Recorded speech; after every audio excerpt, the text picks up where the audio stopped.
Ya, bismillahirrahmanirrahim. Kita siap mulai, Bapak? Oke. Bismillahirrahmanirrahim. Assalamualaikum warahmatullahi wabarakatuh. Alhamdulillahilladzi arsala rasulahu bil huda wa dinil haqq liyudhhirahu 'ala ad-dini kullihi wa kafa billahi shahida.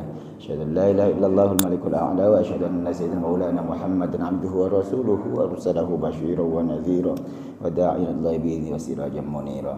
Amma ba'du, faqad qala ta'ala a'udzu billahi minasyaitonir rajim. Bismillahirrahmanirrahim. Laqad ja'akum rasulun min anfusikum azizun 'alaihi ma 'anittum harisun 'alaikum bil mu'minina raufur rahim. Telah datang kepada kalian seorang utusan min anfusikum, dari diri kalian, dari bangsa kalian. Azizun 'alaihi ma 'anittum, apapun yang membuat kita susah, memberatkan baginda Nabi Muhammad sallallahu alaihi wasallam. Harisun 'alaikum bil mu'minina raufur rahim. Rasulullah sallallahu alaihi wasallam itu sangat santun, sangat rahman, kasih sayang kepada orang-orang beriman. Qala sallallahu alaihi wasallam, tuftahu abwabul jannah. Ini penting nih Bapak. Dibuka pintu surga yaumal itsnain wa yaumul khamis, pada hari Senin dan hari Kamis. Fayaghfiru likulli 'abdin. Allah kemudian mengampuni semua hamba, la yusyriku billahi syai'a, yang tidak menyekutukannya sedikit pun dengan apapun. Fayaghfiru fayaghfaru, tergantung bagaimana mau dijadikan mabni majhul atau mabni maf'ul. Illa rajulan kanat bainahu wa baina akhihi syahna, kecuali orang yang masih punya ganjalan, berantem, gak akur dengan sesama saudaranya. Ila akhiril hadis, al hadis atau kama qala sadaqallahul azim wa sadaqa rasuluhun nabiyul karim wa nahnu ala dzalika nasyahidin asyakirin walhamdulillahi rabbil alamin. Bapak Ibu rahimakumullah, alhamdulillah pagi hari ini kita ketemu kembali di Sabtu perdana bulan baru Oktober 2022, persis tanggalnya tanggal 1 Pak ya. Betul, tanggal 1 Oktober 2022. Bertepatan dengan 5 Rabiul Awal 1444 Hijriah, bulan kelahirannya baginda Nabi Muhammad sallallahu alaihi wasallam. Karena tadi muqaddimahnya adalah ayat dan hadis berkenaan dengan kelahiran baginda Nabi Muhammad sallallahu alaihi wasallam. Allah Subhanahu wa taala luar biasa dalam Al-Qur'an Bapak, memuji menyanjung Nabi sallallahu alaihi wasallam luar biasa. Banyak ayatnya, satu di antaranya adalah apa yang tadi dibaca sebagai pembuka ya. Itu surahnya surah apa Pak? At-Taubah surah 9 ayat 128. Allah telah mengutus Nabi sallallahu alaihi wasallam yang luar biasa kasih sayangnya kepada kita. Bapak Ibu rahimakumullah, sebagai muqaddimah ya, sebagai muqaddimah. Barangkali nanti pada waktunya, pada momentumnya peringatan Maulid Nabi sallallahu alaihi wasallam barangkali bisa dikupas lebih dalam. Allah Subhanahu wa taala menyatakan bahwa Nabi sallallahu alaihi wasallam itu sangat sayang, santun kepada kita.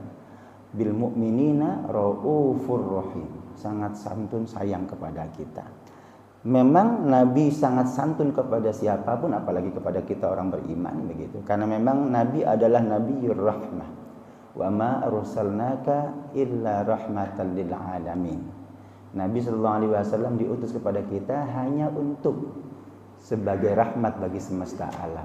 Kalau kita gali bahasanya Bapak, Allah menggunakan ma di depan dan illa di belakang. Ma itu nafi namanya. Ma itu meniadakan, illa itu isbat. Isbat itu menetapkan. Kalau ada nafi setelahnya diikuti dengan isbat, itu sama dengan la ilaha illallah. Apa artinya? Artinya adalah hasr, membatasi, hanya. Tiada Tuhan kecuali, ya kan? Tidak diutus Nabi kecuali untuk apa? Rahmatan lil alamin, sebagai rahmat bagi semesta alam. Nah, karena Nabi diutus sebagai rahmat, maka wajar kalau kemudian kita patut bersyukur, berbangga, berbahagia dengan kehadirannya. Di mana ayatnya? Ayatnya ada di ayat yang lain, surah Yunus, surah ke-10, ayatnya ayat 58. Qul bifadlillahi wa birahmatihi. Katakan dengan fadilah kemuliaan Allah dan rahmatnya. Fabidzalika falyafrahu, fabidzalika falyafrahu. Dengan itu kalian hendaknya berbahagia. Dengan fadilah Allah dan dengan rahmatnya hendaknya kalian berbahagia. Apa fadilah Allah itu? Apa rahmat Allah itu? Ayat ini ditafsirkan oleh banyak mufassir, dihubungkan dengan ayat-ayat sebelumnya adalah betul satu agama ini. Yang kedua, rahmatnya adalah Al-Quran. Karena memang ayat-ayat sebelumnya bicara tentang Al-Quran. Tapi kalau ditanya bukan apa pertanyaannya, siapa rahmat itu? Maka rahmat itu adalah baginda Nabi Muhammad SAW. Tadi Pak ya, katakan dengan fadilah kemuliaan Allah dan rahmatnya hendaknya kalian berbahagia. Kalau ditanya apa rahmat Allah itu, jawabannya adalah Al-Quran. Tapi kalau ditanya siapa rahmat Allah itu, jawabannya adalah kehadiran baginda Nabi Muhammad SAW. Maka berbahagialah dengan kehadiran kelahiran baginda Nabi Muhammad SAW. Sangat wajar kalau kita orang beriman mengaku pengikutnya Nabi, kita berbahagia dengan kehadiran dan kelahirannya baginda Nabi Muhammad SAW. Justru tidak wajar kalau kita cinta, senang, suka kepada seseorang tapi kelahirannya kita nggak pedulikan. Pak, halo. Barangkali hampir semua kita sekurang-kurangnya kalaupun tidak merayakan mengenang hari kelahiran anak-anak kita. Bapak masih ingat anak pertama tahun berapa lahir? Kapan? Ada ya? Anak kedua? Nggak tahu. Apalagi istri. Kalau istri gimana? Ingat? Nah tuh. Kira-kira ngamuk-ngamuk nggak kalau halo ulang tahunnya? Bodoh amat nggak dia cuekin. Boro-boro dikasih surprise gitu ya. Malah ayah gimana sih? Nggak ingat ulang. Ini hari apa? Apaan hari Senin ini? Lupa dia kalau itu hari ulang tahun istrinya. Halo Pak? Hari kelahiran istri kita, hari kelahiran anak-anak kita, betul Bapak. Kita kenang, bahkan kita rayakan. Ya sekurang-kurangnya makan-makanlah di luar gitu ya. Makan-makan di luar gampang Pak. Ambil piringnya, gotong keluar situ tuh ya, makan di luar itu. Halo Pak? Padahal bisa jadi anak kita belum punya peran besar dalam kehidupan kita. Bisa jadi anak kita belum bisa ngapa-ngapain, masih bocah, ya kan? Tapi begitu rupa kita karena cintanya kepada anak kita kemudian rayakan ulang tahun. Karena cintanya kepada anak kita kemudian bergembira dengannya gitu. Nah, ini kelahirannya baginda Nabi yang peranannya bukan hanya kepada kita umat beragama, umat Islam saja gitu, tapi seluruh dunia. Ya, bahkan diakui peran itu oleh yang tidak seagama dengan kita sekalipun. Dari berbagai sisi. Bapak silakan buka tafsirnya kita tentang misalnya wa rafa'na laka dzikrak. Kami tinggikan, agungkan derajatmu, namamu. Itu tafsirnya Pak Kupas, tafsir asli, tafsir modern menghubungkan dengan konteks sekarang bahwa Nabi SAW dimuliakan sedemikian rupa oleh banyak manusia dunia bahkan yang tidak beragama sekalipun, bukan hanya tidak Islam, tidak beragama sekalipun. Ditulis oleh banyak buku begitu kan dari berbagai segi, dari misalnya ketokohan, pengaruh, kepahlawanan, semua segi. Gitu ya. Wa rafa'na laka dzikra, kami tinggikan, agungkan penyebutan namamu, derajatmu begitu. Bapak rahimakumullah, masa iya kita enggak suka, enggak berbahagia dengan kehadiran beliau di muka bumi, di bulan kelahiran beliau di muka bumi, Rabiul Awwal. Ya, qul bi fadlillahi wa bi rahmatihi fabidzalika falyafrahu. Surah Yunus tadi ya. Ayatnya 58. Ya. Katakan dengan fadilah Allah dan rahmatnya, kasih sayangnya, yakni Al-Quran maupun baginda Nabi Muhammad SAW, maka hendaknya kalian berbahagia. Ya, itu dia. la huwa khairum mimma yajma'un. Allah tutup ayat ini, ayat 58 ini dengan kalimat huwa khairum mimma yajma'un. Semua itu yakni agama, Al-Qur'an, kelahiran Nabi sallallahu alaihi wasallam, kehadiran Nabi sallallahu alaihi wasallam itu lebih baik daripada semua yang kalian kumpulkan sepanjang hidup kalian di muka bumi. Halo, banyak di antara kita berbangga-bangga dengan harta yang kita miliki. Halo, Bapak berbahagia, berbangga dengan harta yang kita miliki? Tentu. Allah katakan kehadiran Nabi itu jauh lebih baik daripada yang kalian kumpulkan. Apapun yang kita miliki di dunia ini enggak ada artinya dibandingkan dengan agama, Al-Qur'an dan baginda Nabi Muhammad SAW. Wajar kalau kemudian kita berbahagia dengan kehadiran beliau di muka bumi ini. Baik, Bapak Ibu rahmatullah, prolognya agak panjang karena Rabiul Awal momentumnya pas begitu. Maka jangan memahami agama jangan garing. Nabinya nggak pernah merayakan gitu. Lalu kemudian kita nggak boleh merayakan, nggak begitu. Ini bukan ubudiyah, bukan persoalan ibadah, bukan persoalan akidah. Ini persoalan mahabbah. Apa tuh Pak? Ungkapan cinta kepada orang yang kita cintai. Kita mengungkapkan cinta kita kepada anak, kepada istri dengan merayakan kelahirannya. Ya wajar kalau kita mencintai baginda Nabi, kita juga mengingat sekurang-kurangnya kelahiran beliau. Karena sosok beliau perlu dihadirkan di hadapan kita setiap hari gitu ya. Sehingga kemudian kita dan anak cucu kita generasi setelahnya bisa mencontoh baginda Nabi. Ada terkenang terus sepanjang kehidupan kita, Bapak ya. Pertanyaannya kalau dilanjutkan, emang Ustaz, emang Nabi memperingati hari kelahirannya? Iya nggak kira-kira? Jawabannya jelas itu. Nabi katakan zata yaumun ulidtu. Ya Rasul, kenapa sih engkau suka banget puasa hari Senin? Kata Nabi, itu adalah hari aku dilahirkan. Wa yaumun ub'atsu fi, dan itu adalah hari aku diutus menjadi nabi dan rasul. Au unzila alai, atau Al-Qur'an turun kepadaku pertama kali. Sebab itu kemudian Allah jadikan baginda Nabi sallallahu alaihi wasallam sebagai utusan. Hari Senin itu penting. Sebab itu adalah kelahiranku, kata Nabi. Yang kedua adalah aku diutus di hari Senin itu. Maka kemudian aku berpuasa. Kalau begitu Nabi merayakan hari kelahirannya enggak Pak? Iya, bukan setahun sekali malah. Setiap pekan, yakni setiap hari Senin gitu ya. Jadi kalau ada di antara kita yang puasa weton, tahu Pak ya? Boleh?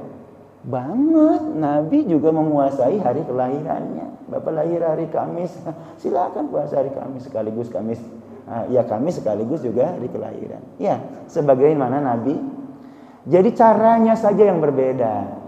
Kalau kita merayakan ulang tahun pakai tiup lilin, nggak tahu budaya mana gitu ya. Nabi merayakan ulang tahunnya dengan bukan ulang tahun, ulang minggu ya, ulang pekannya gitu dengan berpuasa. Boleh? Boleh. Yang menarik lagi adalah Bapak, tadi saya kutip sebagai pembuka. Ada hadis lain ketika Nabi ditanya, kenapa Nabi suka bukan hanya Senin puasanya, tapi juga hari Kamis?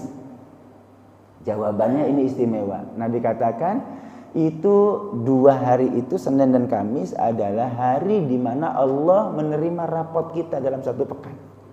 Jadi dalam satu minggu, Allah menerima rapot kita dua kali. Hari Senin dan hari Kamis. Ya.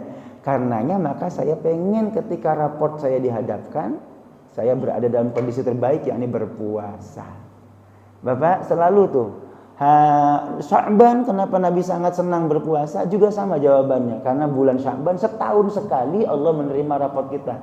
Kalau di Senin dan Kamis, setiap minggu Allah menerima raport kita Senin dan Kamis, karenanya berpuasa. Bulan Sya'ban 1 tahun sekali, utuh begitu, laporan tahunan, Nabi karenanya berpuasa. Allah menerima raport kita. Bapak Ibu rahimakumullah, yang istimewa dari apa yang tadi disampaikan adalah ternyata hadis ini kemudian menyebutkan juga, melanjutkannya dengan tuftahu abwabul jannah fi yaumil itsnain wal khamis. Yaumul itsnain wal khamis. Pintu surga dibuka pada hari Senin dan hari Kamis. Lalu fayaghfiru likulli 'abdin la yusyriku billahi syai'a. Allah kemudian mengampuni semua hambanya yang tidak musyrik kepada Allah Subhanahu wa taala. Yang dikecualikan cuma satu, illa rajulan kana bainahu wa baina akhihi syahna. kecuali orang yang masih punya gerundelan gitu ya, dengan atau apalagi berantem dengan saudaranya. Kalau hari Senin, hari Kamis Allah membuka pintu surga, berarti Allah membuka ampunan. Kecuali kalau kita masih senang berantem sama saudara kita. Masa iya gara-gara memperingati Nabi, kemudian kelahiran Nabi, kemudian kita berantem? Jadi nggak dapat ampunan kalau gitu ya.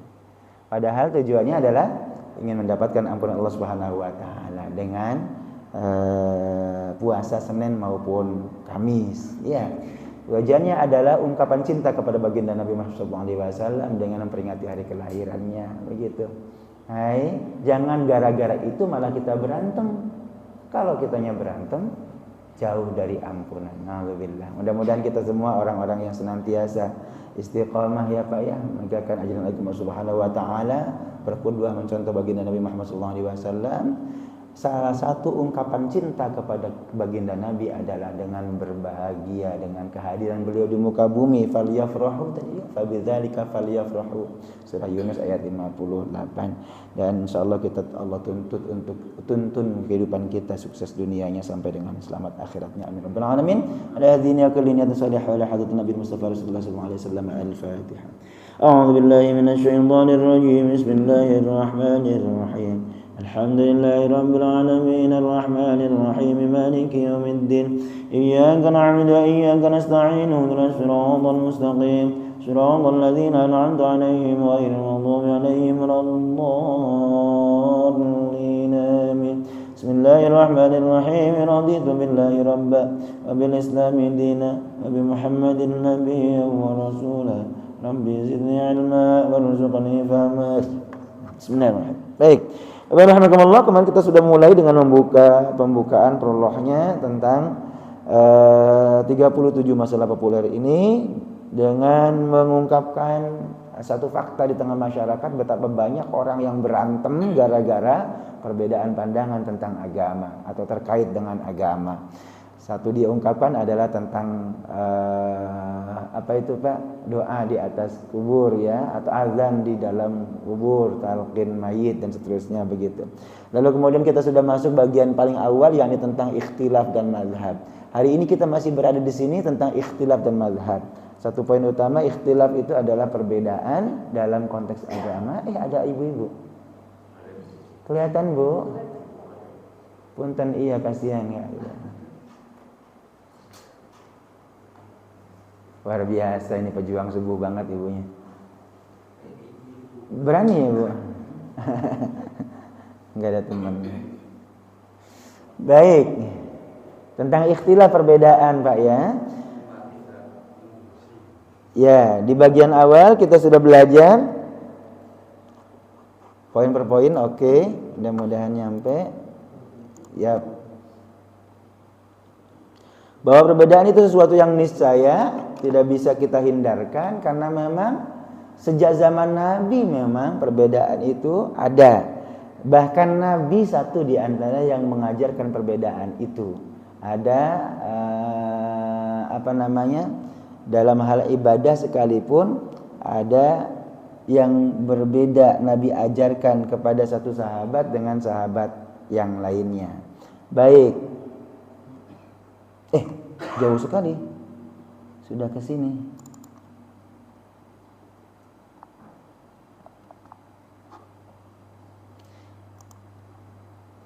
Satu di antaranya yang sudah diungkap kemarin adalah tentang perbedaan ini. Dalilnya sama tapi meresponnya dengan cara yang berbeda. Nabi mengajarkan cara yang berbeda. Al-Quran mengajarkan kepada kita ketika berwudu wamsahu biru'usikum. Usaplah kepala kalian. Nabi menerjemahkan ayat ini Al-Maidah surah 5 ayat 6 ini dengan cara yang berbeda. Ada kalanya Nabi mengusap kepalanya itu dengan mengambil sebagian saja. Ambil air kemudian sebagian bagian depannya. Satu. Ada juga bahkan tidak mengangkat imamahnya, tidak udeng-udeng. Apa namanya udeng-udeng itu? Udeng-udengnya tidak diangkat. Cuma diselupkan saja. Dua. Ada sekali waktu Nabi malah menyapu bagian atas udeng-udengnya. Tiga. Keempat, ada Nabi sekali waktu mengusap kepalanya itu dengan seluruh kepalanya dari depan sampai ke belakang, kemudian balik lagi ke depan, lalu membasuh telinganya. Ini contoh perbedaan dalam ta'addud fil ibadah yang diajarkan oleh Nabi sallallahu alaihi wasallam. Jadi bukan kata sahabat, bukan kata ulama, bukan, tapi nabinya sendiri membasuh kepala dengan cara yang berbeda. Semuanya benar. Tergantung kita mau pilih yang mana. Semuanya benar. Barangkali kontekstual saja. Enggak usah pakai ini. Ya, kayaknya tanpa jeda kalau nggak pakai pengeras suara malahan enakan. Ya, baik Ibu Bapak, tentu kontekstual. Bisa jadi kalau sekarang nih subuh agak malam subuhnya gitu kan, masih dingin gitu. Mungkin kalau Ibu nyapu kepalanya pakai cara yang cara utuh semuanya sampai kedinginan kali gitu kan. Bisa jadi masuk angin. Enggak usah kalau gitu, kepalanya bagian depan aja gitu. Kan itu jadi ta'addud fil ibadah itu menjadi hikmahnya di antara hikmahnya untuk kita adalah meringankan kita gitu. Kontekstual. Nanti begitu zuhur panas terik gitu kan, lagi panas-panasnya kita pakai tuh. Airnya sampai ke belakang, ya kan? Lalu balik lagi sehingga sekalian ngademin kepala gitu Pak ya. Kontekstual. Jadi enak malahan dengan cara yang berbeda, cara ibadah yang berbeda seperti ini, kita diberi keringanan untuk memilih mana yang sesuai, bukan hanya untuk kita tapi juga konteksnya gitu. Lagi musim panas atau dingin gitu kan, itu bisa digunakan. Baik. Nah, dari ayat dan hadis ini yang Nabi mengajarkan berbeda itu, kemudian ulama mazhab mengambil mengambil pemahaman yang berbeda juga, yang kemudian menjadi mazhab ya.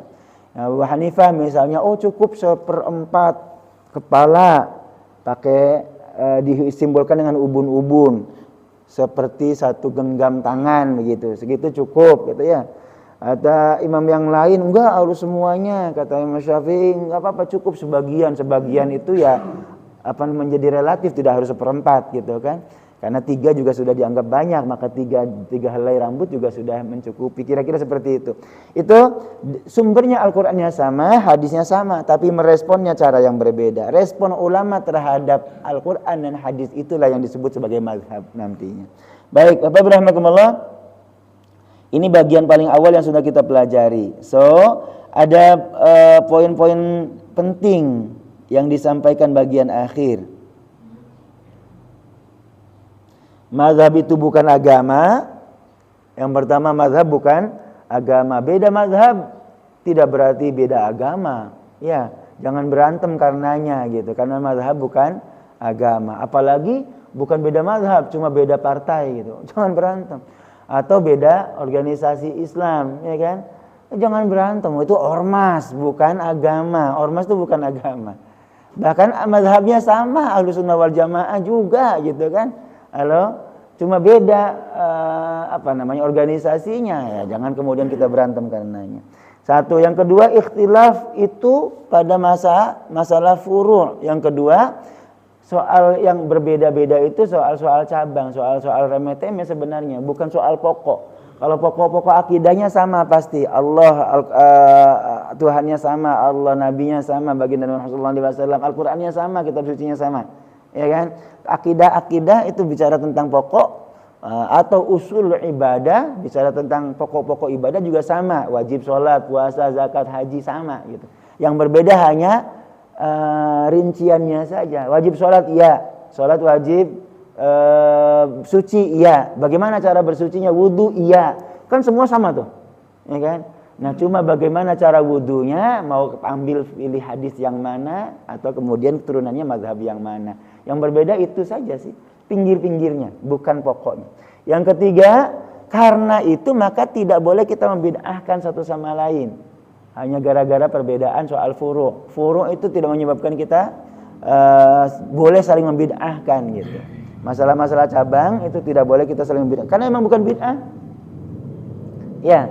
Kalau Bapak berpegang, yang namanya ngusap kepala itu harus sampai tuntas, sampai belakang. Dan itu hanya satu-satunya gitu. Anda yang cuma bagian depan, bid'ah. Bid'ah dari mana orang itu yang Nabi yang lakuin? Ya kan? Cuma kita memilih saja kan. Kita memilih yang bagian depan doang gitu ya, bukan seutuhnya. Jadi yang mana pun yang kita ambil bukan bid'ah. Masalah furu', perbedaan di masalah furu' tidak boleh saling membid'ahkan. Itu poin-poin utama yang sudah kita pelajari kemarin. Ya, saya singkat-singkat saja karena ini mengulas saja. Berikutnya adalah ikhtilaf atau perbedaan pandangan di masa Nabi itu sudah terjadi di zaman Nabi sallallahu alaihi wasallam. Satu kuncinya adalah Bani Quraidzah nih. Nabi katakan Bani Quraidzah ini adalah yang Nabi perangi setelah perang Khandaq. Perang Khandaq itu perang parit, Bapak Ibu ya. Madinah digempur oleh kekuatan Quraisy 10.000 pasukan. Ya. Gimana tuh beraliansi dengan Yahudi Madinah. Orang Madinah, penduduk dalam negeri Madinah gitu beraliansi dengan Makkah untuk menyerang Madinah gitu. Perang Khandaq tuh. Jadi ada pengkhianatan dari dalam negeri ya, khususnya Yahudi gitu. Satu di antaranya adalah ini, Yahudi Bani Quraidzah gitu. Nah, setelah perang Khandaq usai, Madinah menang telak gitu tanpa perang karena dengan strategi menggali lubang itu mereka tidak bisa masuk ke Madinah gitu, karena kalau masuk ke parit tinggal tembakin aja kan, tinggal panah. Ide gagasan yang luar biasa gitu. Tambah lagi Allah berikan pertolongan dengan menghancurkan mereka dengan badai ya Pak. Badai padang pasir kalau terjadi itu luar biasa Pak. Bisa memporak-porandakan pasukan gitu ya tanpa perang. Orang katanya setelah badai bisa bermeter-meter itu tumpukan pasirnya ke atas. Bisa bayangkan seperti apa gitu. Sehingga kemudian mereka kalah, pulang ke Makkah gitu. Dari perang Khandaq itu kemudian Nabi mengarahkan pasukan ke Bani Quraidzah. Bani Quraidzah tadi ada pengkhianat di dalam negeri ya, kaum Yahudi. Nabi katakan, jangan ada yang sholat asar kecuali kalau sudah sampai Bani Quraidzah. Nah, jangan ada yang sholat asar kecuali sampai Bani Quraidzah. Itu berangkat dari subuh Pak. Mereka pasukan bergerak menuju Bani Quraidzah. Ternyata ada yang memahaminya, cara memahami ucapan Nabi berbeda. Ada yang memahaminya, kalau begitu Nabi memerintahkan kita bergegas. Sehingga nggak sampai maghrib udah sampai Bani Quraidzah. Jangan sampai keduluan maghrib gitu lagi. Sampai kira-kira kita bisa sholat asar di Bani Quraidzah. Kalau begitu kita bergegas. Itu satu. Yang lain, enggak. Bukan begitu ya, sesampainya lah gitu. Sesampainya kalau belum sampai di Bani Quraidzah, waktu asar sudah lewat ya biarin aja, nanti sampai Bani Quraidzah baru kita sholat asar. Halo Pak, ini terjadi. Lalu dihadapkan kepada Nabi, ya Rasul, ternyata dia mah nggak sholat tadi di jalan. Padahal waktu asarnya sudah lewat, udah maghrib nggak sholat. Apa sebab? Ditanya, kenapa kamu nggak sholat tadi? Gitu. Kan kau sendiri yang bilang jangan sholat asar kecuali sudah sampai. Karena saya belum sampai Bani Quraidzah, ya saya nggak sholat meskipun waktu sudah lewat. Ashabtas sunnah kata Nabi. Halo Pak, kamu menemui sunnah karena mengikuti perintahku, gitu. Nah kamu benar. Halo Pak, kalau secara umum kan salah nih, karena lewat waktu baru sholat ya. Tapi karena mengikuti perintah Nabi, dibenarkan oleh Nabi, nggak disalahin. Lalu yang sholat gimana Pak? Dibenarkan juga. Anda cerdas, ya kan? Bisa memahami pesan saya dengan cermat, gitu. Memang maksudnya adalah jangan sholat asar kecuali sudah sampai tujuan, agar kalian bergegas, gitu kan? Nggak kesampaian juga. Waktu sudah tiba, waktu asar sudah datang, kamu sholat di jalan, bagus. Berarti kamu cerdas. Nggak ada yang disalahin Pak. Itulah Nabi, Nabiur Rahmah, Nabi yang penuh kasih sayang, Raufur Rahim gitu ya, penyantun, penyayang kepada umatnya, nggak nyalahin. Halo, kita yang ngaku umatnya Nabi, dikit-dikit nyalahin orang. Senangnya nyalahin orang, nyari-nyari kesalahan orang gitu. Yang agak lucu Bapak, hari ini barangkali yang menggunakan sosial media tergelitik dengan nggak tahu ini sengaja atau bagaimana, ada yang mempersoalkan cara mandi kita. Soal mandi apa tuh? Mandi pakai sabun atau pakai sampo. Ya Bu ya, barangkali ibu-ibu lebih perhatian nih.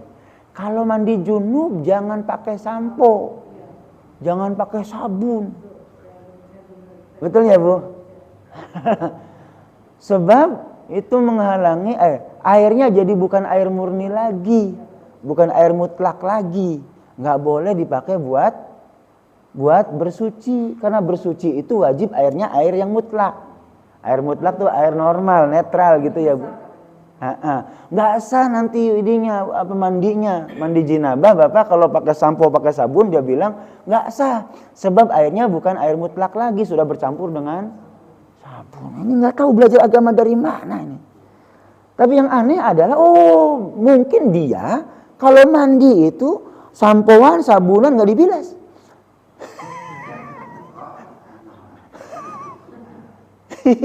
Makanya airnya masih bercampur dengan sabun dan sampo gitu katanya. Kalau kita kan enggak Pak. Ya, sampoan iya, sabunan iya, tapi dibilas enggak? Dibilas atuh. Nah, yang air untuk bilasnya air sabun bukan? Ya bukan. Kalau begitu apa susahnya? Ribet amat beragama gitu. Ya kan? Enggak boleh sampoan, kan bau kali. Mandi jinabah enggak sampoan, enggak sabunan, tambah bau jadinya. Bapak ini salah satu betapa mudah orang menyalahkan orang lain gitu. Semangatnya semangat menyalahkan gitu loh.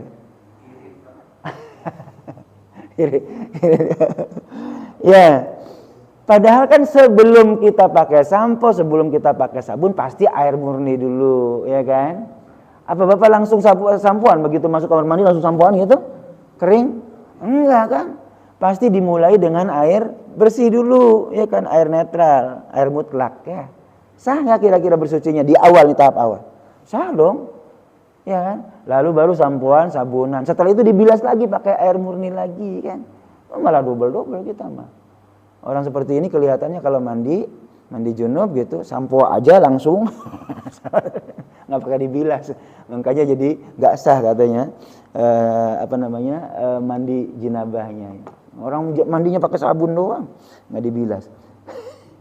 Baik, subhanallah, ini betapa mudahnya kita menyalahkan. Nah, urusan furu'iyah seperti ini jangan sampai kemudian gampang menyalahkan. Baik, Bani Quraisyah contohnya adalah Nabi tidak gampang menyalahkan. Yang memahami untuk bergegas ternyata nggak kesampaian, sholat di jalan bagus, karena berarti memahami perintah Nabi seutuhnya gitu ya, bukan hanya teks-teksnya tapi juga konteksnya.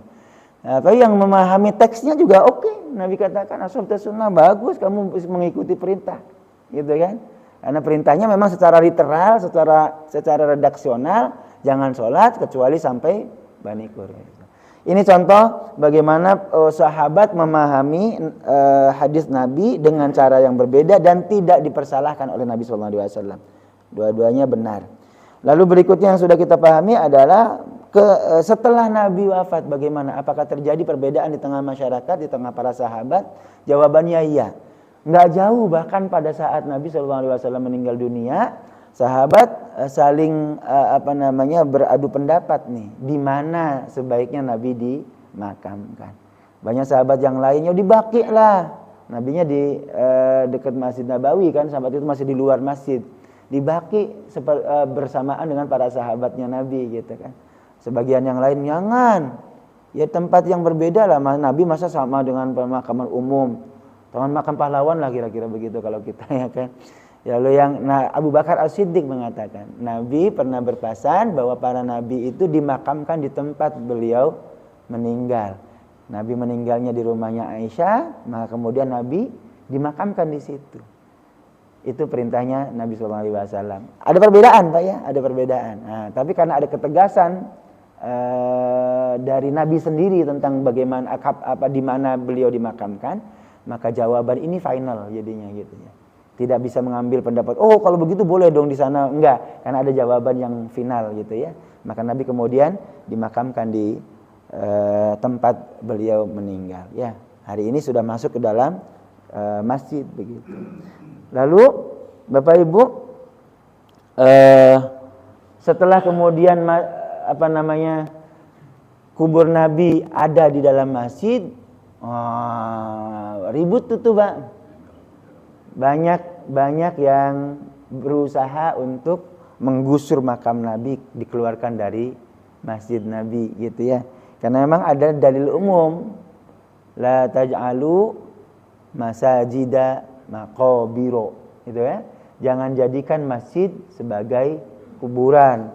Makanya kemudian ada yang memahaminya, oh kalau begitu nggak boleh makam ada di dalam kuburan. Itu makam Nabi ada dalam makam ada dalam kuburan, makam ada di dalam masjid gitu. Itu makam Nabi ada di masjid gitu, harus digusur. Salah satunya adalah Syekh Al-Albani yang paling galak mengatakan itu gitu. Nabi harus digusur karena Nabi sudah menyalahi perintahnya sendiri. Ya. Bapak Ibu itu memahami hadis tekstual. Jangan jadikan masjid sebagai kuburan. Difahami secara tekstual, oh kalau begitu tidak boleh ada kuburan di dalam masjid. Oke. Tapi kalau difahami secara kontekstual sebenarnya bisa berbeda pemahamannya. Jangan jadikan masjid sebagai kuburan. Apa itu maksudnya?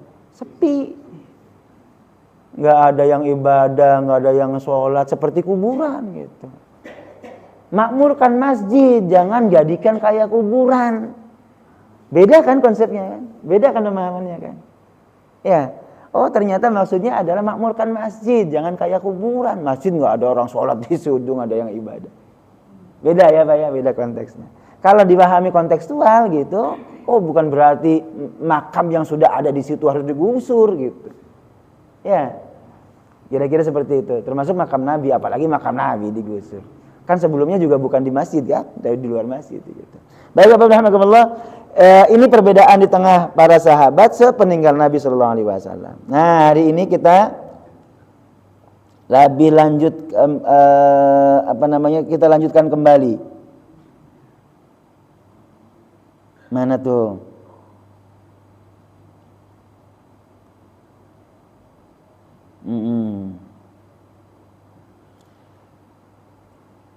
Ini masih di masa-masa hidup ya. Di saat Nabi masih hidup ada lagi kisah lain adalah tentang dua orang yang berada dalam perjalanan. Suatu saat ada dua sahabat Nabi yang baru datang dari perjalanan begitu, lalu dua orang ini tidak ikut sholat berjamaah. Padahal saat itu sedang dilaksanakan sholat berjamaah. Nabi bertanya kepada mereka, kenapa kamu sholat lagi? Kenapa kamu nggak sholat gitu kan? Kata dua orang ini, kami sudah sholat tadi di jalan ya Rasul gitu. Nggak apa-apa sholat lagi aja. Lah Bu, kan udah sholat ya Rasul, nggak apa-apa. Yang tadi sholat dengan jamaah lebih banyak itu lebih baik nilainya daripada sholat cuma berdua, apalagi sendirian, gitu ya. Sholat berjamaah saja nanti ikut jamaah lagi di masjid gitu. Ibu rahimakumullah, hadis ini membenarkan kita untuk melaksanakan sholat walaupun sudah sholat. Kalau Bapak punya sholat di rumah gitu ya, ternyata sampai masjid masih ketemu jamaah, sholat lagi nggak apa-apa. Oke. Lalu bagaimana nilainya? Yang satu dianggap sebagai sunnah, gitu. Yang lain itulah yang menyempurnakan kewajiban kita, yang menunaikan kewajiban kita. Kemudian ada yang memahaminya literal lalu jadi joki sholat, tanda kutip joki sholat. Pernah dengar Pak? Ada orang yang sengaja standby di masjid gitu. Ini mungkin nggak di sini. Ada yang standby di masjid gitu. Lalu nunggu orang yang datang. Jamaah udah selesai, ya kan? Soalnya sholat maghrib udah selesai nih, jamaahnya udah bubar gitu kan? Ada orang terlambat gitu, sendirian datang. Mau sholat maghrib? Iya. Jangan sendirian, jamaah kita. Ayo sholat lagi deh. demi jamaah. Ya tidak harus sakral-sakralkan begitu ya Pak ya, kira-kira. Tujuannya sebenarnya kan adalah sholat jamaah dengan jamaah lebih banyak itu lebih baik begitu kan. Jangan sholat sendirian. Tapi ini menjadi kelegaan Pak. Ini jadi hikmahnya adalah jadi kelonggaran. Ya, kalau memang memungkinkan gitu, boleh kita sholat lagi, nggak apa-apa. Yang ini bisa diterapkan dalam konteks apa? Satu diantaranya adalah misalnya sholat id. Ketemu nggak kira-kira? Kalau sholat wajib aja boleh 2 kali. Kalau sholat id apalagi? Kan sholat sunnah kan gitu. Kalau ada 2 pendapat yang berbeda, sholat idnya kapan? Hari ini, sama satu lagi besok gitu. Gimana tuh Pak? Halo? Nggak usah repot gitu loh. Orang sholat wajib aja bisa diterapkan begitu. Terutama untuk imamnya. jadi bisa 2 kali proyek gitu. 2 Ustaz, sholatnya ikut yang mana? Hari ini atau besok gitu? Kita bilang dua-duanya. Gimana ceritanya? Katanya dua-duanya. Orang sholat asar aja boleh, apalagi sholat id. Baik, kemudian ijtihad ulama, ijtihad para sahabat setelah Nabi SAW wafat. Ya, ini juga terjadi. Baik. Nah, hari ini kita lanjutkan tentang mazhab. Lalu mazhab itu apa? Sesuai dengan jamnya tetap jam 6 ya? Atau lebih awal? Lebih awal jam berapa? 5:30. Selesai berarti. Jam 7. Baik. Kalau begitu kurang lebih jam 6 kurang 15 cukup ya? Karena lebih awal kurang lebih kan subuhnya ya. Baik. Alhamdulillah sekarang kita memahami ini mazhab. Lalu mazhab itu apa? Makna mazhab menurut bahasa adalah maudhi'uz zahab. Tempat pergi. Mazhab itu dari kata zahaba. Zahaba artinya pergi. Zahaba apa tadi Pak? Artinya pergi. Mazhab maf'alun mif'alun. Itu isim zaman, isim makan. Fa'ala yaf'ulu fa'lan maf'alan fa huwa fa'ilun dzaka maf'ulun uf'ul la taf'ul maf'alun mif'alun. Namanya tasrif istilahi. Zahaba yadhhabu dhahban wa dhihaban fa huwa dhahibun wa dzaka madhhubun. Idhab la tadhhab madhabun itu adalah isim zaman, isim makan. Artinya tempat dan waktunya pergi. Pergi dengan apa? Tempat pergi membawa gagasan pemikirannya. Hati-hati dari kata zahaba tadi artinya pergi Pak ya. Zahab juga artinya Bapak tahu ada arti lain. Emas. Zahab wal fiddah. Kalau pengen mendapatkan keuntungan, pengen dapat emas, pergi. Jangan diam aja. Kejar cari rezeki. Itu zahab tuh. Jadi perintah untuk bergerak, dinamis, bekerja gitu, melakukan sesuatu, melakukan aktivitas. Jangan cuma nunggu rezeki dari langit gitu ya. Tapi ada usaha. Baik, alhamdulillah. Jadi mazhab itu adalah isim zaman, isim makan dari kata zahaba, artinya pergi. Mazhab tempat pergi. Baik, mazhab secara istilah apa itu? Ma ukhtisha bihi al-mujtahid min al-ahkam asy-syar'iyyah al-far'iyyah al-ijtihadiyah al-mustafadah min al-adillah adh-dhanniyah. Kurang gede barangkali ya. Adalah pilihan mujtahid tentang hukum syariah far'iyyah. Apa tuh? Hukum syariah yang bersifat cabang. Hukum syariah yang cabang-cabang al-ijtihadiyah yang memungkinkan beristihad. Ulangi. Mazhab adalah pilihan mujtahid mengambil hukum-hukum kecil cabang yang dimungkinkan ada ijtihad di situ. Berarti mazhab itu tidak berbicara tentang yang pokok-pokok. Misalnya ya, mazhab Syafi'i Tuhannya siapa? Allah gitu. Mazhab Hanafi Tuhannya siapa? Yang lain. Enggak mungkin. Itu namanya bukan mazhab. Karena mazhab itu bicara tentang al-far'iyyah. Yang cabang-cabang, bukan pokok, bukan al-usuliyah gitu ya. Kalau beda Tuhannya beda agama. Udah bukan beda mazhab kalau begitu. Beda nabinya beda agama karena usul itu mah, ya kan? Mazhab itu yang cabang-cabang yang receh-receh tadi, mau pakai di atas kepala saja sampai belakang atau bagaimana, itu yang far'iyah namanya ya. Itulah mazhab. Ya, berkaitan dengan hal-hal yang rinci di belakang yang kecil-kecil gitu dan dimungkinkan ada ijtihad di dalamnya. Ada kemungkinan ijtihad di dalamnya. Kalau tidak ada kemungkinan ijtihad, bukan mazhab, gitu ya. Kira-kira. Lalu dari mana? Al-mustafadah minal adillah az-zanniyah. Al-mustafadah minal adillah az-zanniyah yang diambil dari dalil-dalil yang zanni. Dalil itu adalah qat'iyyud dilalah, ada zanniyud dilalah. Ada dalil yang qat'i, ada dalil yang zanni. Dalil yang qat'i itu apa? Dalil yang qat'i itu yang mutlak, yang tidak ada interpretasi. Qul huwallahu ahad. Katakan Allah itu esa. Itu qat'i, qat'iyyud dilalah. Tidak boleh ditafsirkan satu tapi dalam tiga. No. Itu qat'i ya. Kalau yang zanni itu yang masih dimungkinkan adanya perbedaan pendapat. Misalnya tadi wamsahu biruusikum, usaplah kepala kalian. Kepala itu batasannya mana? Apa? Itu masih zanni. Sifatnya tidak mutlak tapi masih bisa berbeda interpretasi. Gitu ya. Nah, itulah mazhab. Wilayahnya berarti adalah wilayah hukum syariah betul, tapi yang pinggir-pinggir, yang far'i, yang memungkinkan ada ijtihad dan semuanya bisa mendapatkan pembenaran, gitu ya. Diambil dari dalil yang zanni sifatnya, bukan dalil yang mutlak. Ya, yap. Yap. Betul. Zanni, iya. Karena memang Nabi mengajarkan ta'addud fil ibadah dalam konteks mengangkat tangan. Jadi kita temukan ada hadis yang menyatakan hazwa mangkibai, sejajar dengan apa, pundak atau bahu, Pak? Pundak ya?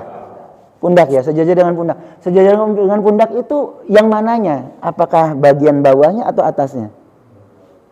Kalau kita memahami sejajar dengan pundak itu bagian atasnya, oh berarti segini dong. Nah kemudian ada yang mengangkat tangannya sejajar dengan pundak ya. Tapi kalau kita memahaminya bagian bawahnya, kan berarti dua-duanya itu far'i dan zanni. Dimungkinkan dua-duanya benar gitu. Ah betul Ibu.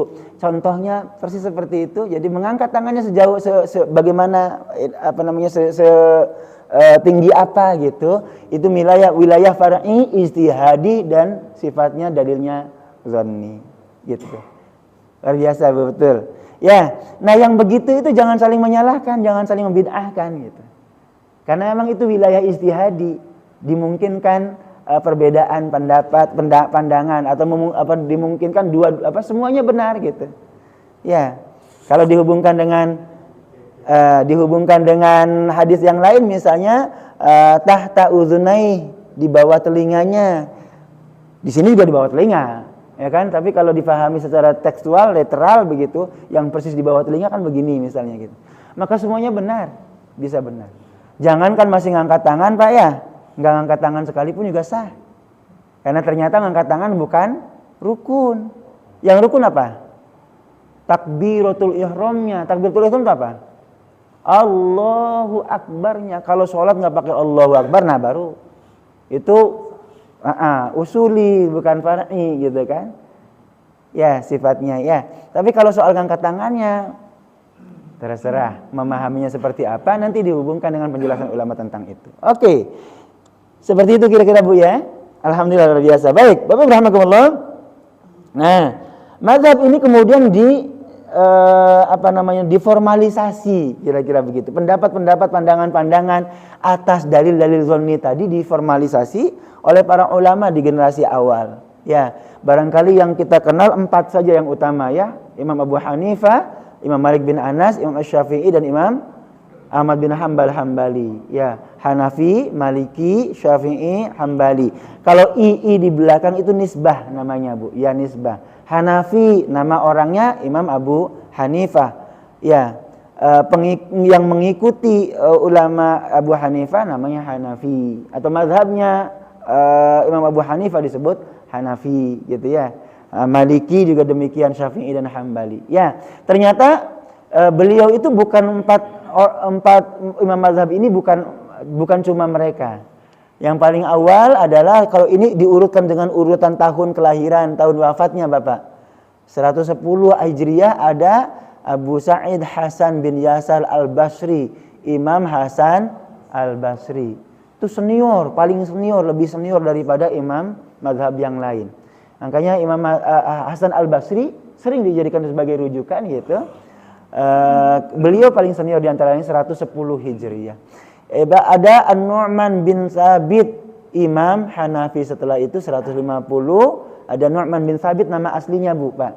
Ya, nama aslinya Nu'man bin Thabit, dikenal sebagai Imam Abu Hanifah. Ya. Kalau disebut Abu itu berarti bapaknya. Anaknya namanya Hanifah, Abu Hanifah. Ya kan? Anaknya siapa? Muhammad, Abu Muhammad gitu ya. Dan seterusnya. Anaknya siapa? Ada abunya itu berarti bapak maksudnya. Kalau Ibnu, anak. Ibnu Hibban misalnya, Ibnu itu berarti anaknya bapak siapa gitu.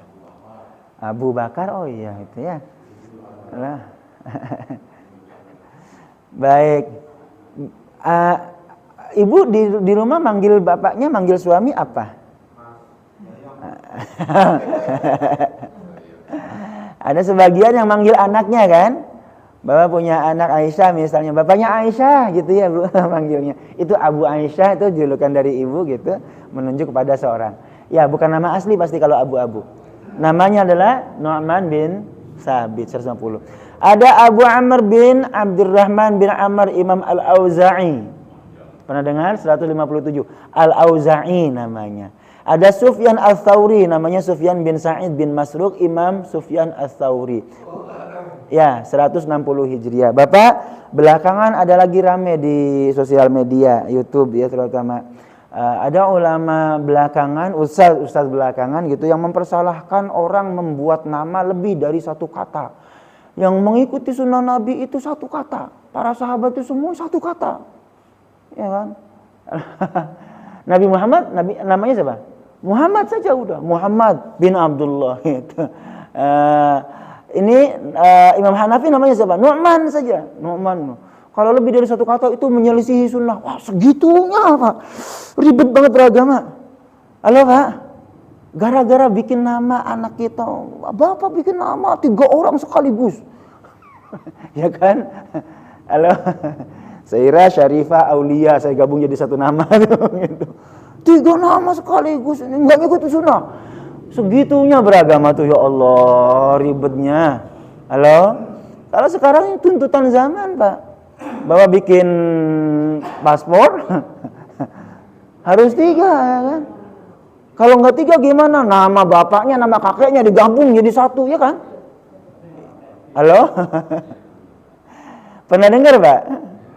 Yang pakai sosial media tahu kita dimaki-maki, dimarah-marahin, disalah-salahin tuh gara-gara bikin nama anak lebih dari satu kata karena tidak mengikuti sunnah kata. Masa begitu beragama Pak?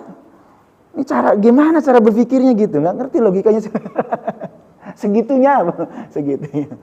Ya, oke, baik, sampai dengan Sufyan Ats-Tsauri ya. Imam Al-Laits bin Sa'id. Al-Laits namanya 175. Imam Malik bin Anas Al-Asbuhi, Imam Malik 179, Imam Hanafi 150 Hijriah. Selisihnya dikit masih ketemu.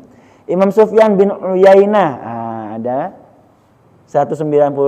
Lalu Muhammad bin Idris Imam Asy-Syafi'i 204 Hijriah, 204. Ini meninggalnya Pak ya, yang ini wafat ini meninggalnya 204. Berarti kelahirannya lebih awal. Imam Syafi'i lahirnya 150 kalau nggak salah, sampai dengan 204. Imam Syafi'i usianya meninggalnya usia muda, 54 tahun kalau hitungan Hijriah. Kalau hitungannya Masehi berarti 52 tahun kurang lebih. Saya sudah hampir 50 mendekati Imam Syafi'i. Jangan salah, Imam Ghazali juga sama, meninggal dalam usia muda 50 tahun. Itu usia. Ada banyak orang yang usianya pendek tapi umurnya panjang. Beda Pak usia dengan umur ya. Bisa jadi umurnya pendek tapi usianya panjang. Umur Imam Syafi'i cuma 50-an tahun. Tapi usianya Imam Syafi'i ya. Tapi umurnya sampai sekarang seakan-akan masih hidup bersama kita karena setiap hari kita mengikuti pendapat pandangannya, kita baca kalamnya begitu. Ya, itu usia. Dalam bahasa Al-Qur'an adalah umur, ada ajal. Idza jaa ajaluhum la yasta'khiruna sa'atan wa la yastaqdimun. Ajal itu tidak bisa ditunda barang sedetik. Tapi umur bisa panjang, melebihi ajalnya. Imam berikutnya adalah Imam Ahmad bin Hanbal. 241 Hijriah wafatnya. Langsung berguru kepada Imam Asy-Syafi'i. Lalu Daud bin Ali Al-Asbahani Al-Baghdadi, Daud Al-Zahiri namanya, 270 Hijriah. Ini yang memahami teks, memahami agama secara konteks tekstual gitu lebih utama. Imam Ishaq bin Rahawayh 238 dan yang terakhir Ibrahim Al-Khalid Al-Kalabi Imam Abu Thawr 240 Hijriah. Ini generasi-generasi awal yang mengkompilasikan dan memformulasikan pendapat-pendapat mereka begitu menjadi sebuah kitab, kemudian diikuti oleh orang setelahnya dan mereka kemudian dianggap sebagai guru dari mazhab tertentu atau imam mazhab tertentu begitu. Awalnya beliau bukan dengan sengaja membuat mazhab, tidak gitu. Tapi setelah kemudian diikuti, oh saya cocok dengan pendapatnya imam ini.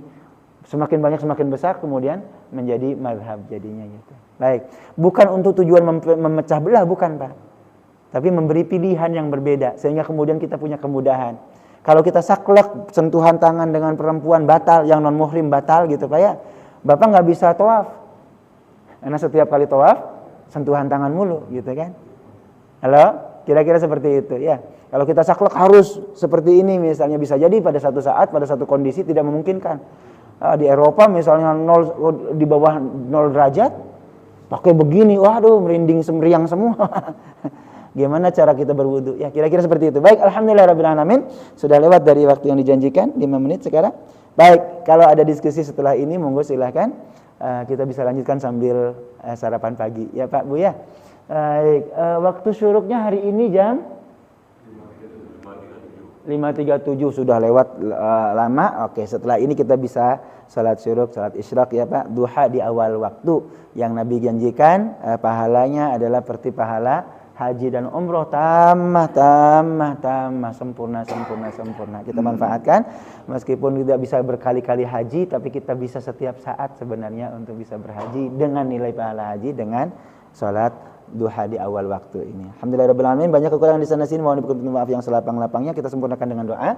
Semoga Allah menuntun jalan kehidupan kita insyaallah senantiasa istiqamah ya, menegakkan agama Allah Subhanahu wa taala, semakin dekat kepada Allah, semakin dekat kepada baginda Nabi Muhammad SAW, dan insyaallah kemudian kita Allah berikan kesuksesan di dunia, selamat sampai dengan akhirat ya rabbal alamin. Al-Fatihah. A'udzubillahi minasyaitonir rajim. Bismillahirrahmanirrahim.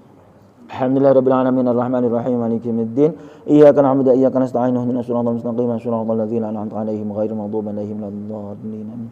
Astaghfirullahaladzim Allahumma shalli ala sayyidina Muhammad rabbil alamin hamdas syakirin hamdan yuafi ni'amaka fi mazidah rabbana lakal hamdu kama yanbaghi li jalalika karim wa li'azimi sultanik. Allahumma shalli ala sayyidina Muhammad wa ala ali sayyidina Muhammad. Allahumma ya ghaffar ighfir lana dhunubana wa kaffir 'anna sayyi'atina wa tawaffana ma'al abrar. Allahumma ya Allah yang Maha Pengampun, ampuni segala khilaf dosa dan kesalahan kami ya Allah. Ya guru-guru kami ya Allah, orang tua kami ya Allah yang bersimbah darah melahirkan kami, membesarkan kami ya Allah. Allahumma ya arhamar rahimin, ampuni segala khilaf mereka ya Allah. Allahumma ya arhamar rahimin, pagi hari ini ya Allah kami belajar bersama ya Allah untuk kembali ya Allah mengkaji agama kami ya Allah. Al-Quran, kitab suci-Mu, hadis Nabi sallallahu alaihi wasallam ya Allah, tuntunan baginda Rasulullah ya Allah. Allahumma ya Allah tuntun jalan kami ya Allah untuk senantiasa istiqamah di jalan-Mu ya Allah, menegakkan agama ini ya Allah. Allahumma ya Allah jadikan agama ini ya Allah menjadi penerang jalan kehidupan kami ya Allah, yang akan mensukseskan dunia kami, menyelamatkan akhirat kami ya Allah. Allahumma ya Allah melalui pertemuan ini ya Allah ikat persaudaraan di antara kami ya Allah semakin kuat, semakin dekat ya Allah. Jauhkan kami dari silang sengketa, syakwa sangka yang akan masukkan persatuan kami ya Allah. Ya Arhamar Rahimin, jadikan perbedaan di tengah kami ya Allah menjadi kekayaan yang memperindah persahabatan ya Allah, yang jadikan ya Allah perbedaan di antara kami ya Allah bukan yang memecah belah kami ya Allah, tapi membuat kami saling bisa menghargai satu sama lain. Arhamar Rahimin ya mujibas sa'ilin istajib du'an rabbal alamin. Rabbana taqabbal minna innaka antas samiul alim wa tub alaina innaka antat tawwabur rahim. Rabbana atina fid dunya hasanah fil akhirati hasanah wa qina adzabannar. Sallallahu alaihi Muhammad wa ala alihi wasallam. Subhana rabbika rabbil izzati amma yasifun. Salamun alal mursalin walhamdulillahi rabbil alamin. Alhamdulillah, subhanallahi wa bihamdika asyhadu an la ilaha illa anta astaghfiruka wa atubu ilaik. Wassalamualaikum warahmatullahi wabarakatuh.